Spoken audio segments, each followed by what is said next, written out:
So hello friends, स्वागत आप सभी का एक नए वीडियो में। इस बार चैत्र नवरात्रि कब से शुरू हो रही है, अष्टमी तिथि किस दिन होगा और नवमी तिथि कब पड़ेगी, कन्या भोज हम कब करेंगे, हवन कब करना है। बहुत सारे लोगों का कंफ्यूजन होता है कि पहले दिन और आखिरी दिन का व्रत रखे हैं तो कन्या किस दिन खिलाए, क्योंकि बहुत सारे लोग कन्या भोज कराते हैं, कन्या पूजन करते हैं। तो आइए सारी डिटेल आपको हम बता देते हैं इस वीडियो में, आप अंत तक बने रहिएगा।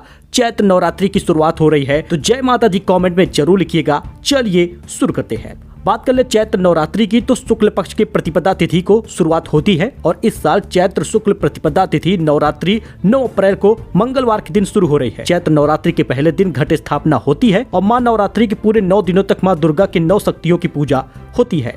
सो आपको बता दें तो चैत्र नवरात्रि के आखिरी 3 दिन पर सप्तमी, अष्टमी और नवमी बेहद खास होती है, क्योंकि अष्टमी नवमी तिथि पर घर घर में कुल देवी की पूजा होती है, हवन होता है, कन्या पूजन होता है, अन्य धार्मिक अनुष्ठान होते हैं और ये चैत्र नवरात्रि का 9 दिन बेहद शुभ संयोग वाला होता है। तो आइए जानते हैं चैत्र नवरात्रि में दुर्गा अष्टमी, महानवमी डेट कब है, शुभ मुहूर्त कब है, महत्व क्या होगा। देखिए बहुत सारे लोग कन्या पूजन करते हैं तो उनको क्या देना चाहिए, उन्हें क्या खिलाना चाहिए, ये भी जानेंगे। तो आपको बता दें चैत्र नवरात्रि में 2024 में अगर आप घट स्थापना करने वाले हैं तो 9 तारीख को करेंगे, यानी 9 अप्रैल मंगलवार को। और आपको बता दें 8 अप्रैल को ग्रहण लग रहा है, लेकिन ये भारत में नहीं दिखेगा, इसलिए सूतक और ग्रहण से कोई भी दिक्कत नहीं है।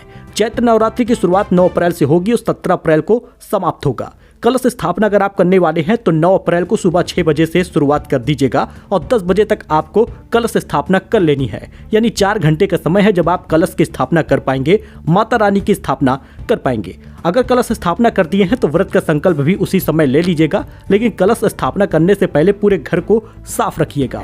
फिलहाल आपको बता दें अभिजीत मुहूर्त भी है, क्योंकि बहुत सारे लोगों को सुबह समय नहीं मिल पाता, तो वो लगभग 11:57 से 12:48 तक अभिजीत मुहूर्त में भी घट स्थापना कर पाएंगे। 51 मिनट का समय मिल रहा है। देखिए इस दिन मां शैलपुत्री की पूजा होती है पहले दिन, तो इस बार मां दुर्गा घोड़े पर सवार होकर आ रही हैं। मां शैलपुत्री की पूजा जरूर करिएगा, घट स्थापना विधि पूर्वक करिएगा। जल्दबाजी या भार में किया गया कार्य सफल नहीं होता, इस बात का ध्यान रखिएगा। चैत्र नवरात्रि 2024 में अष्टमी कब है, आपको बता दें 16 अप्रैल को अष्टमी होगी, मंगलवार के दिन। नवरात्रि के 8वें दिन यानी अष्टमी के दिन महागौरी माता की पूजा होती है और शुभ मुहूर्त जो है वो 9:08 से लेकर 1:58 तक है, दोपहर तक। तो आप इसी समय हवन कर लीजिएगा। अगर आप अष्टमी को हवन कर रहे हैं तो अष्टमी को ही कन्या भोज करेंगे, कन्या पूजन करेंगे। अगर आप नवमी को हवन कर रहे हैं तो नवमी को ही कन्या पूजन करेंगे।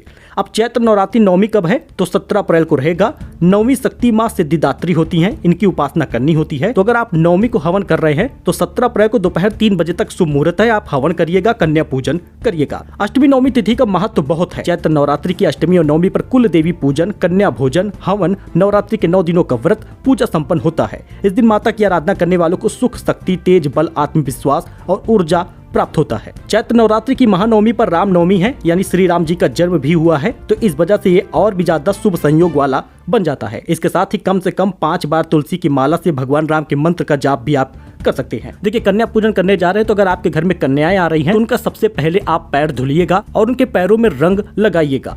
इसके साथ ही आपको कन्या को भोजन जो कराना है वो साफ बर्तन में कराना होगा और इसके साथ ही कन्याओं को आप पूरी, सब्जी और हलवा खिलाइएगा। कई सारे लोग तो चाउमीन वगैरह, नूडल्स वगैरह भी खिलाते हैं, जो कि ऐसा नहीं करना चाहिए। आपको उनकी सेहत का भी ध्यान रखना होता है। पूरी सब्जी या चना वगैरह आप खिलाइएगा और साथ ही आपको बता दें कन्या भोजन करने के बाद उनका हाथ पैर धुलाकर उनको दक्षिणा दीजिएगा, उनके फेवरेट सामान दीजिएगा, उनके पसंदीदा चीजें भी आप दे सकते हैं जो कन्याओं को बहुत पसंद आते हैं। फिलहाल आप इन सभी चीजों को मन से करिएगा, धैर्य से करिएगा, भार मत समझिएगा, क्योंकि ये चैत्र नवरात्रि का व्रत जो है बहुत ही महत्वपूर्ण होता है। अष्टमी नवमी मैंने आपको बता दी है, शुभ मुहूर्त बता दिया है, पूजा विधि बहुत ही इंपॉर्टेंट होती है, तो ध्यान पूर्वक करिएगा। बाकी और कोई भी जानकारी चाहिए तो कमेंट करके जानकारी आप प्राप्त कर सकते हैं। साथ ही कई सारे और भी वीडियो बने हुए हैं, आप जाकर उसको देख सकते हैं, जानकारी हासिल कर सकते हैं। फिलहाल के लिए इतना ही, धन्यवाद।